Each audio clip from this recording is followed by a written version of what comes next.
Aniya na mga dagkong balita karong adlaw sa One Mindanao.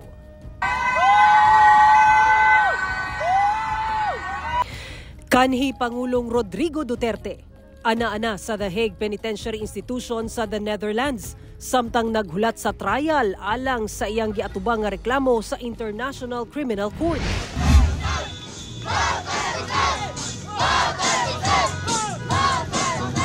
Mga Mindanawan nang gawas o gipakita ang ilang suporta kang kanhi Pangulong Rodrigo Duterte. To my countrymen, it's a long flight. Okay ako. Kanhi Pangulong Duterte, bihatag og mensahe pinaagi sa social media nga maayo ang iyang panglawas ug andam sa gubangon ang reklamong giatubang sa ICC. Ito ang GMA Regional TV One Mindanao.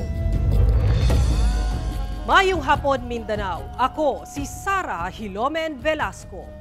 Nakakustodiya na sa The Hague Penitentiary Institution sa the Netherlands si kaning Pangulong Rodrigo Duterte samtang ginahulat ang pagdungog alang sa reklamong crimes against humanity nga gisangat ngadto sa International Criminal Court. Miabot pasado alas 8 kagabi sa The Hague sa the Netherlands kung pasado alas 3 sa kadlawon dinhi sa Pilipinas si kanhi Presidente Rodrigo Duterte. Human kini ma-turn over sa International Criminal Court alang sa booking proceedings, gileng gidala ang kanhi Pangulo sa The Hague Penitentiary Institution samtang maghulat sa trial sa ICC alang sa gisangat nga crimes against humanity nga resulta matud pa sa war on drugs sa kanhi administrasyong Duterte. Anaasab gawa sa penitentiary ang mga supporter ni FPRRD kung asa ilang gisinggit nga gimahal nila ang kanhi Pangulo ug ibalik na kini sa Pilipinas.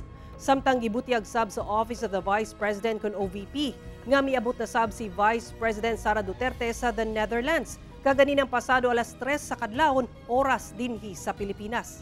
Una nang gibutyag sa Vice Presidente nga nakatakda nining tagbuon ang legal team sa iyang amahan sa The Hague.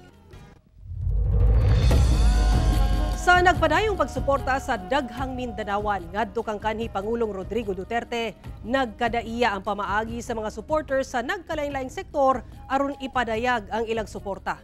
Liyo na ining tanan, mihatag og mensahe si kanhi Pangulong Duterte pinaagi sa social media.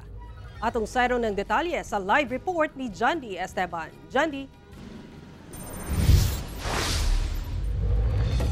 Sara, nagpaigayon og motorcade, candlelighting og noise barrage ang mga supporters ni former President Rodrigo Duterte sa Mindanao. Gani, ang uban kanila wala na pugngan nga makahilak.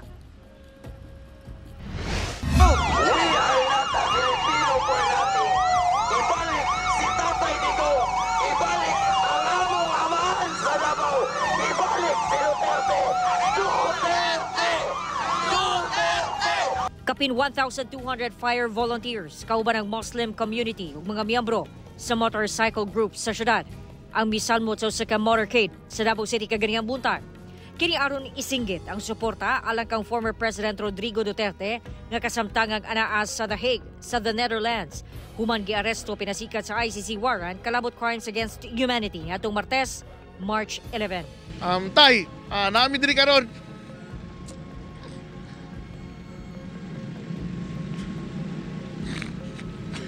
Dili ka na mo biyan. Paling isang tao mo. Paling isang tao. Ang mga Muslim fire volunteers may parehag sab og pagsuporta. Kami nga mga responder sa Bangsamoro nga naadiri karon nagatag gyud mig fully support sa atong former president na si Tatay Digong. Sobra libo ka motor riders gikan Cagayan de Oro City ug Misamis Oriental ang napakita sabog suporta kang kanhi Presidente Duterte. Sa mga riders sir, usa na dia ang among license nga 10 years na. Muna pinaka among utang loob kay Duterte. Human ang motorcade, gilayong nagpahigayon og peace rally sa Gaston Park. Sa aerial video, makita ang kadaghan sa mga supporter ni kanhi Pangulong Duterte nga nagpahigayon og candle lighting ug noise barrage sa Freedom Park sa sitio Abong, Pasunangka sa Zamboanga City kagabi. Sa Town Plaza sa Kidapawan City, nangantasab ang mga supporters ni kanhi Presidente Duterte Nag-ampo og dungan sab sila nga nagdagkot og kandila. Sa National Highway sa Pikit, Cotabato, nagpahigayon og noise barrage ang mga motorista. Susayod ang tanan kung saan nangahitabo sa atong palibot. Sa Pulomolok, South Cotabato, nagmugna sab og acronym nga FPRRD sa Ground Plaza ang mga supporter gamit ang ginagkutang kandila atol sa prayer rally. Nagtapok sab ang naa sa 5,000 nga supporters sa kanhi Pangulo sa Gingona Park sa Butuan City alang sa prayer rally ug candle lighting. Nagpahigayon sab og motorcade ang mga rider ug motovloggers. Libuan sab ang mitambong sa candle lighting ceremony ug prayer offerings sa Rizal Park Plaza sa Valencia City sa Bukidnon. Gisalmutan sab sa mga taga-suporta ang prayer rally sa rotonda sa Ipil, Zamboanga, Sibugay. Libuan sab ang mitambong nga supporters sa kanhi Pangulo sa Surigao City. Dagsa sab ang mga taga-suporta ni FPRRD sa Bayugan City, Agusan del Sur. Misalmot sab ang supporters sa peace rally sa plaza sa Pagarian City. Kita sab ni ining drone footage ang karaghan sa mga misalmot sa rally sa Kaamulan Park sa Capitol Ground sa Malaybalay City sa Bukidnon. Una nakatugpa sa Rotterdam Airport sa The Hague sa The Netherlands ang eroplanong gisakyan ni FPRRD mihatag kini og mensahe sa katawhang Pilipino. Countrymen, just to give you the current situation. I am about to land sa Hague. Galing ako Dubai.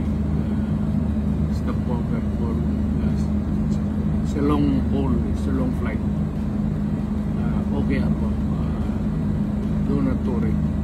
Anda matud pa ang kanhi Pangulo nga atubangon ang reklamo batok niya. Sabi ko naman sa mga pulis, military na trabaho kayo at ako ang managot.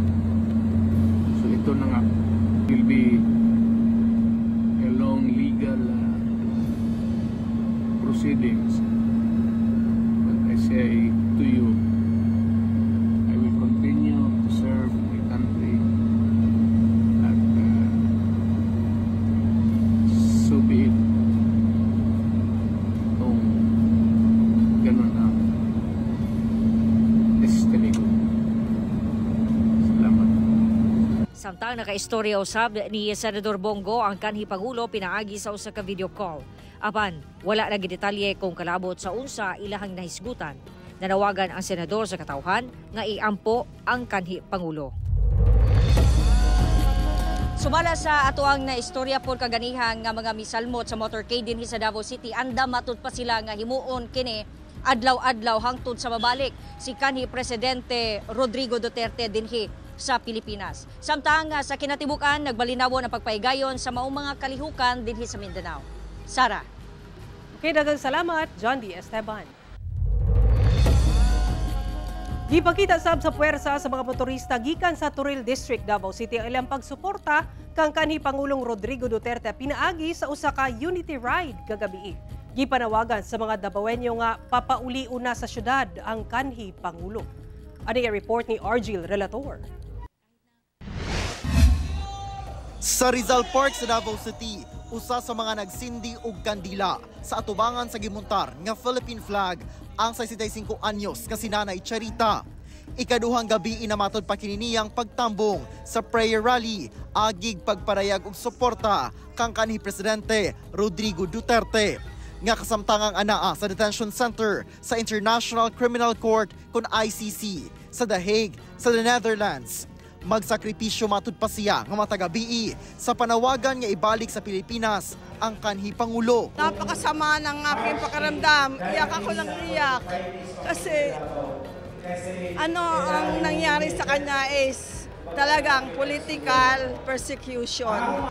Panawagan sa mga Davaoenyo ang Bring PRRD Home o ipapauli na sa lungsod ang dating Pangulo.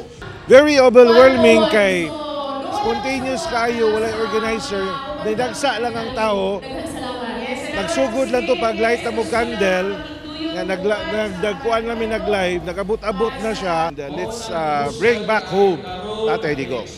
Samtang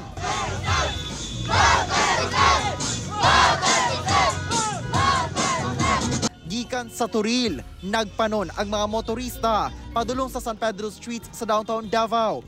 Kini ilang pamaagi gawas sa pagbusina. Dunasay nagdala og mga tarpaulin ug nagawagayway og Philippine flag. Sa Panabo City Parks and Plaza, nagkatapok sab ang mga taga-suporta ni dating Pangulong Duterte. Naghalad sila og pag-ampo dungan sa pagsindi og kandila. Nipirma sab sila sa Solidarity Wall alang sa dating Pangulo. Gatusan sab ka supporters sa kanhi Pangulo ay nag-motorcade og prayer rally sa Santo Tomas sa Davao del Norte. Kauban si Jojo Solarte sa kamera. Ako si Argil Relator. 1 Mindanao.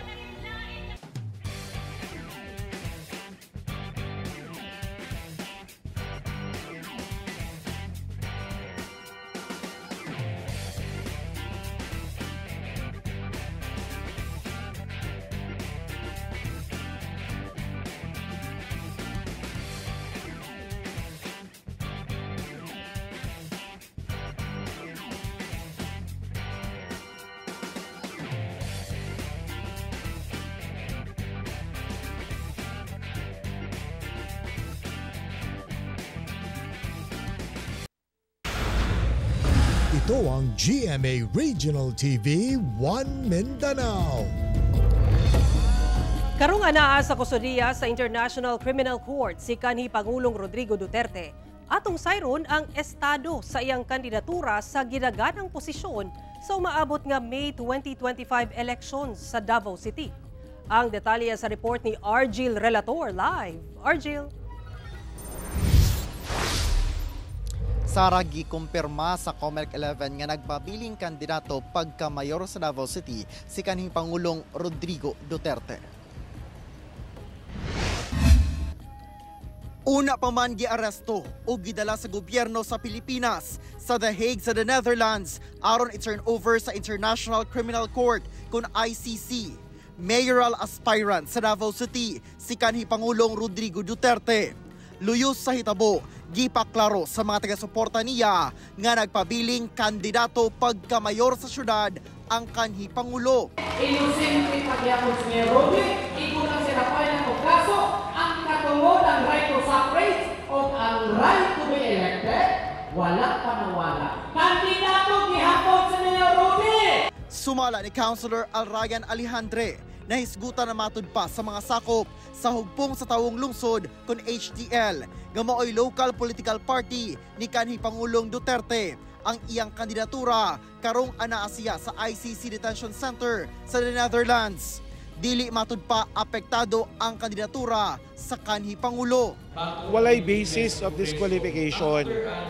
Gani, walay statement of disqualification ang COMELEC. The only way to disqualify a candidate kung naay verdict, naanay ruling ang korte. So, as of now, wala pa may final verdict, no? Still innocent pa si PRRD. So, hindi kaya nato mutuoan ng fake news and we hope na dili yun i-disqualify. Kaya there's no grounds of i-disqualify si PRRD. Ang maong pagpaklaro, gikumpirma sab sa COMELEC 11. Candidate gyapon siya. Wala may disqualification case against sa iya ha. Wala po siya nag-withdraw. Candidate gyapon siya. Sara sanglit magpabilin ang pangalan ni kanhi Pangulong Rodrigo Duterte sa kandidato pagka-mayor sa syudad sa balota ato sa eleksyon. Mamahimog gyapon siya nga iboto ug sumala sa COMELEC ug galing madaog siya, mamahimog gyapon siya nga iproklama.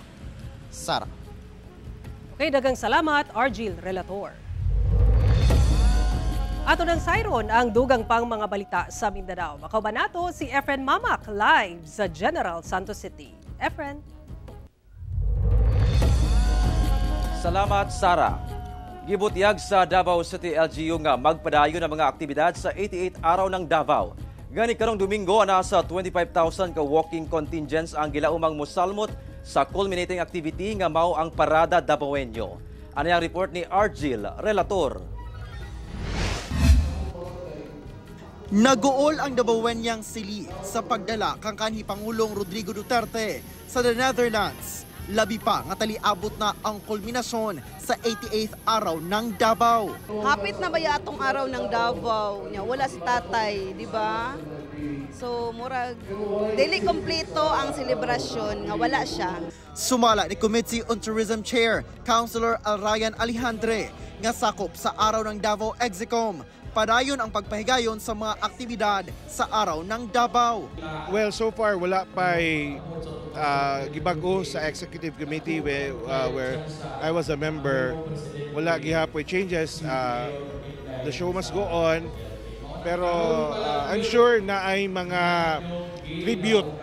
tribute na paghimuon sa matag program, no? As a sign of kaning respect and honor sa ato ang former mayor who served a longer years here in Davao City. Nagpadayon ang pagmuntar og mega tent sa San Pedro Square alang sa Parada Davaoenyo o Civic Military Parade karong Domingo. Ana sa 444 contingents, diin nabahin sa 10 divisions ang musalmot, diin ana sa kapin kun kulang 25,000 ka walking contingents. Mas daghan kini kung itandi sa milabay nga tuig. Gikan Rojas Avenue, musubay ang contingents sa CM Recto Street, Rizal Street, Inigo Street, padulong sa San Pedro Square. Alas 6 sa buntag, magsugod ang parada ug alas 12 sa udto kini target nga matapos.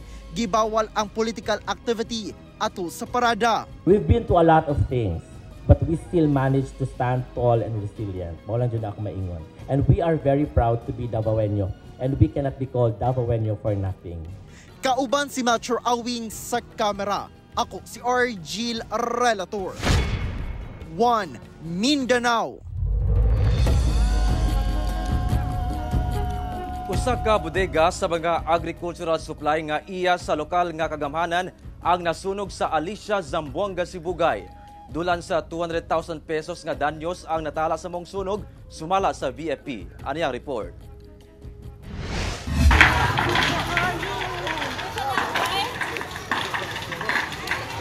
Baga nga aso og kalayo ang milamoy niining usa ka gambalay tapad sa usa ka police station sa Purok Bougainvillea, Poblasyon, Alicia, Zamboanga, Sibugay pasado alas 2 sa hapon adlawng Miyerkules. Nasayrang usa kini ka agricultural storage nga iya sa lokal nga kagamhanan sa Alicia. Matud sa Bureau of Fire Protection sa Alicia, sagad sa mga nasunog, mga kahoy, papel, lakip, karaang sample sa election ballots. Hinoon gilayong napakgang ang kalayo. Gibana-bana ang moabot sa 200,000 pesos ang danyo sa sunog. Wala say naangon atol sa hitabo. Ginasulayan pa sa GMA Original TV nga makuha og pahayag ang LGU sa maong lungsod. Samtang nagpadayon pa ang investigasyon sa VFP kalabot sa hitabo. Sa karon sir, langko pa minsan nagkandak pa gyud mig investigation sir. Kauban si Gary Balantay, Efren Mamak.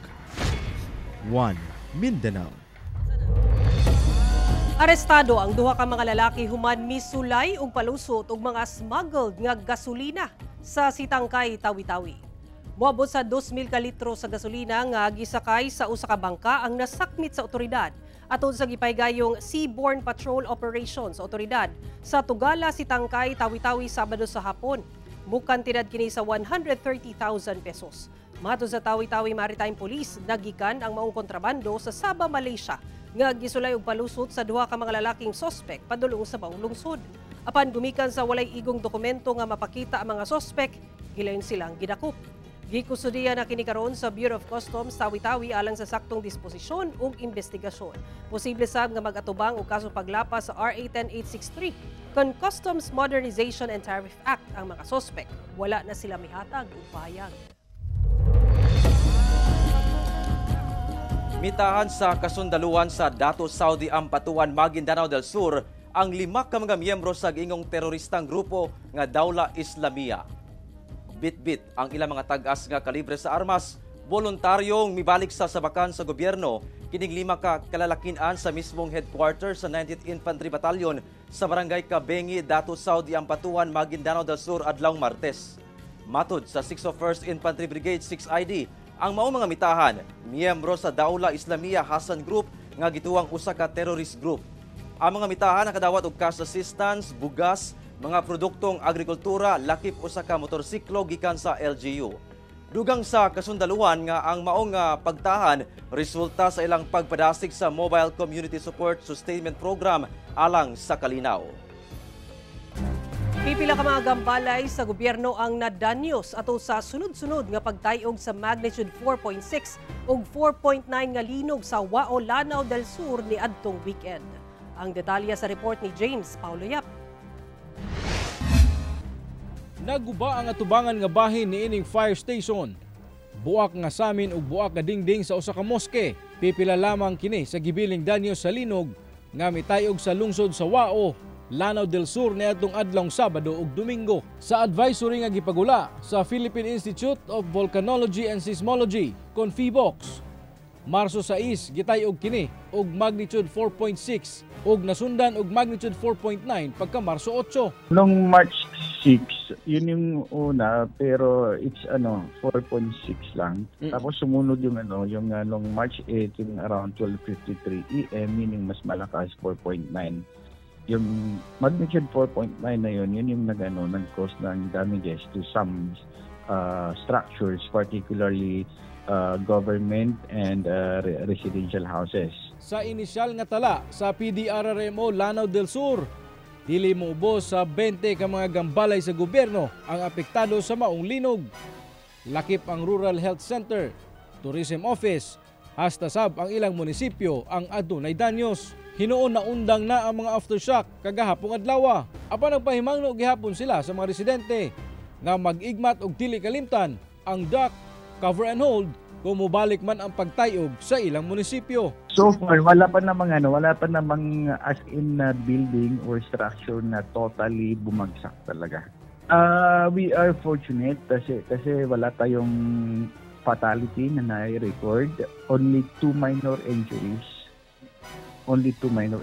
during the earthquake. Padayon ang damage assessment nga ginahimo sa PDRRMO Lanao del Sur aron masuta ang kinatibuk-ang danyos sa maong linog. Ako si James Paulo Yap, 1 Mindanao.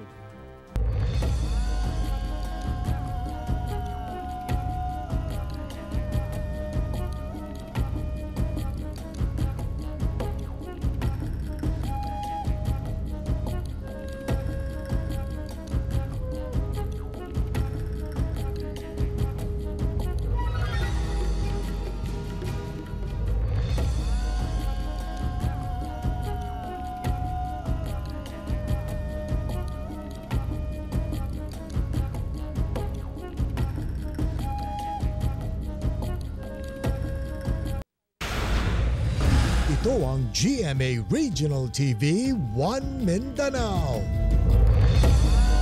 Duha ka top leaders sa rebeldeng NPA ang patay sa engkwentro tali militar sa Cabanglasan, Bukidnon. Ang detalye sa report ni James Paulo Yap.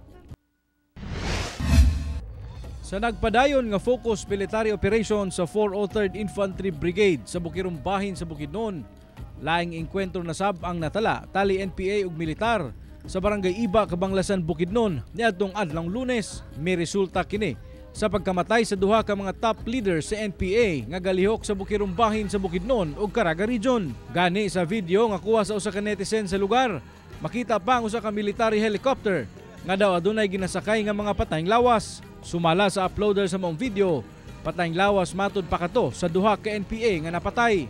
Unfortunately, two CTG key leaders died during that encounter. Ito po ay si alias Alam Orgali.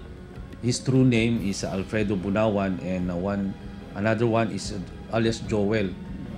His true name is Dodong Sagula. Dugang pa sa opisyal nga ang maong operasyon, subay gihapon sa nagpadayong paggukod sa grupo sa NPA nga una nang nakabangi sa kasundaluhan ni adtong Marso 5 dito sa sitio na Lumusan, Barangay Silae sa Cabanglasan, Bukidnon. Gani usa ka Philippine Air Force FA-50 fighter jet ang nahagsa dihang magpahigayon unta og airstrike isip suporta sa operating troops. Gawa sa duha ka patayng lawas sa NPA na recover sab kuno ang upat ka mga high-powered firearms ug mga war materials. Nandyan pa of course si Reda. Meron pang mga small leaders. We are expecting influx of surrenders the coming days, the coming weeks. We are reiterating our call. Kauban si Bacoy Sempron, James Paulo Yap, 1 Mindanao. Usa ka lalaki sa Baungon, Bukidnon nga igo lang matud pa na madlong sa silingan nga banha ang natigbasan. Ani ang report ni Cyril Chavez. Samdan sa iyang ulo ang usa ka 26 anyos nga lalaki sa barangay Langaon sa Baungon, Bukidnon human nga gitigbas sa 46 anyos nga suspek nga ig-agaw rasab sa biktima. Sigon sa PNP, nahitabo ang insidente pasado alas 4 sa kadlawon ni adtong Domingo. Igo lang kuno miadto ang biktima sa panimalay sa suspek ug gibadlong niini ang suspek tungod sa kabanha daw niini nga may resulta sa panaglalis ug pagpanigbas. Pagkadto niya dito, mga argumento nila. So, mao din to nga ang suspek suko. So, mao din to hinungdan nga iyang na tigbasan ang kining maong biktima igo sa iyang mga nakalayang parte sa iyang lawas. Hinoon, mitahan ra ang suspek sa susamang adlaw. Kasong frustrated homicide ang nakatagdang atubangon niini. Wala na kini mihatag og pahayag. Hinoon, luwas na sa makayaw nga kahimtang ang biktima. I-regulate yun unta ning mga inom-inom, no? Kaning kahubog kay kusagan ma-transform maging tao gyud sa mo resulta lagi usahay. Samdan ang usa ka 47 anyos nga lalaki sa Purok 4 Barangay Lurugan, Valencia City, Bukidnon. Human kalit gidunggab sa iyang kainom. Subay sa investigasyon sa PNP, pasado alas 10 Domingo sa buntag, nahitabo ang krimen kung asa nag-inom ang suspek ug biktima. Apan wala damha nga samtang gakanta ang biktima, kalit kining gidunggab sa suspek. While sila siya, nag-inuman sila, bigla na lang siya gisaksak sa likod sir. So, immediately siya, right after siya incidente, gitakbo ang biktima sa BPH Maramag. Ana-ana, sa luwas nga kahimtang ang biktima, samtang padayong gipangita ang suspek diyang miikyas human sa krimen. Mag-atubang kini og kasong frustrated homicide. Sa suspect sir, hopefully na mag-surrender lang siya, voluntary surrender para mag-aan po siya ng kanya problema niya. Cyril Chavez, One Mindanao. Og mao kadto mga ulihing balita sa Mindanao karong adlaw. Mamahimo ninyo kini makita pag-usab pinaagi sa pagbisita sa official website sa GMA Regional TV o bisitahan ang among official YouTube channel ug i-click ang subscribe button para sa pinakaulihing balita. Daghang salamat sa atong mga kapuso sa Mindanao nga nagalantaw kanamog sa atong mga kapuso abroad. Padayon lang sa pagtutok sa mga lokal nga balita matag adlaw tungod sa GMA Regional TV, Local News Matters. Kami ang GMA Regional TV 1 Mindanao, tibok persa para sa mas da komisyon ug mas halapad nga pagserbisyo sa nasod.